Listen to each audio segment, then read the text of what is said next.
Yeroo takka barataan barsiiftuu gaafii gaafate akkana je'e, ati maaliif hin heerumin hanga ammaa osoo ati bareedduu tanaa?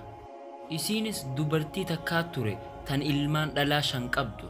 Abbaan mana isiitis isii dhaaddate yooniif kana booda dhalaa dhalte akka miiciyyoo san manarraa isii fageessu. Isiinis intala dhalaa dhalte.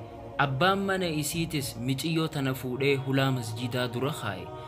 Eega salaata ishaa'iitii booda hoggaa salaata subii deebu miiciyyoo akkasumatti arge.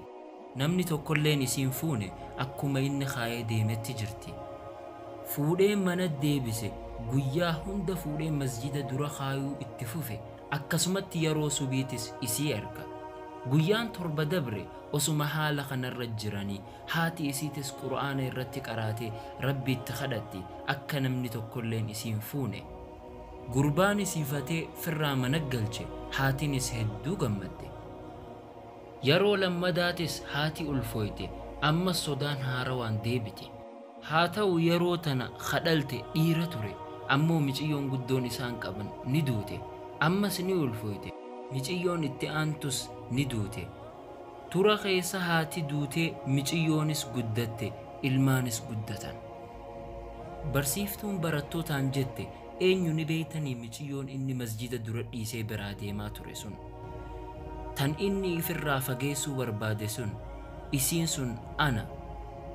Ani tanaafin hin heerumine abbaan kiyya nama isa tajaajilu tokkollee hin qabu ammas umriin nama guddaadha. Anaatu tajaajila isaatiin dhaabbata. Obboleeyyan kiyya kan dhiiraa 5 ammoo dhufanii isa ziyaaran. Isaanirraa nama baatitti yeroo takka ziyaaruu jira. Nama baatii 2tti yeroo hunda ziyaaruu jira.